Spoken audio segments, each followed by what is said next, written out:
पहला पाठ मीका 2:1-5। कैरेट एक धिक्कार उन लोगों को जो अधर्म की योजना बनाते और शैया पर पड़े हुए बुराई सोचा करते हैं। वे उठते ही ऐसा करते हैं क्योंकि उनके हाथ में शक्ति है। कैरेट 2 यदि वे किसी खेत के लिए लालच करते हैं तो उसे ले लेते हैं। यदि किसी घर पर उनकी आंख लग जाती है तो वे उसे हथियाते हैं।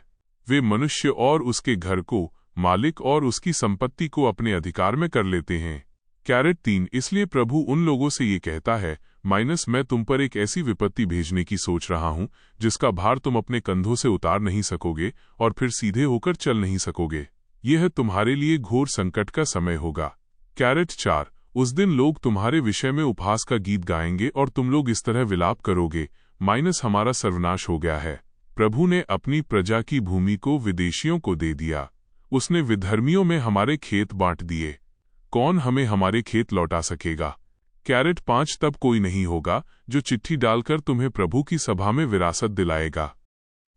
सुसमाचार मत्ती 12:14 कैरेट 14 इस पर फरीसियों ने बाहर निकलकर ईसा के विरुद्ध ये परामर्श किया कि हम किस तरह उनका सर्वनाश करें। कैरेट 15 ईसा ये जानकर वहां से चले गए। बहुत से लोग ईसा के पीछे हो लिए। वे सबों को चंगा करते थे। कैरेट 16 किंतु साथ साथ ये चेतावनी देते थे कि तुम लोग मेरा नाम नहीं फैलाओ। कैरेट 17 इस प्रकार नबी ईसायास का ये कथन पूरा हुआ।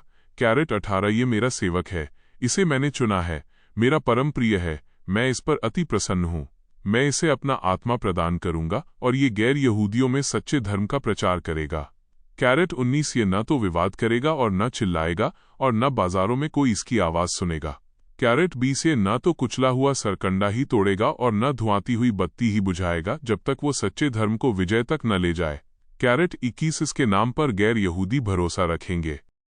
चिंतन आज के सुसमाचार में हम यीशु को अपने विरोधियों के जाल से बच निकलते देखते हैं। इस अवस्था में यीशु अपनी परिस्थिति को अपने नियंत्रण में लेते हैं।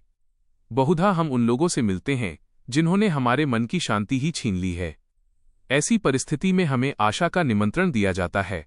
ईश्वर की शांति का अर्थ यह नहीं है कि उन्होंने हमारा साथ छोड़ दिया है।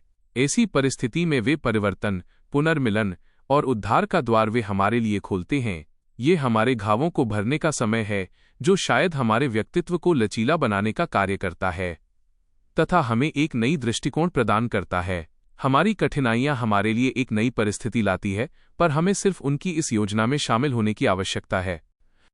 अनुवाक्य हे प्रभु, दरिद्रों को याद कर।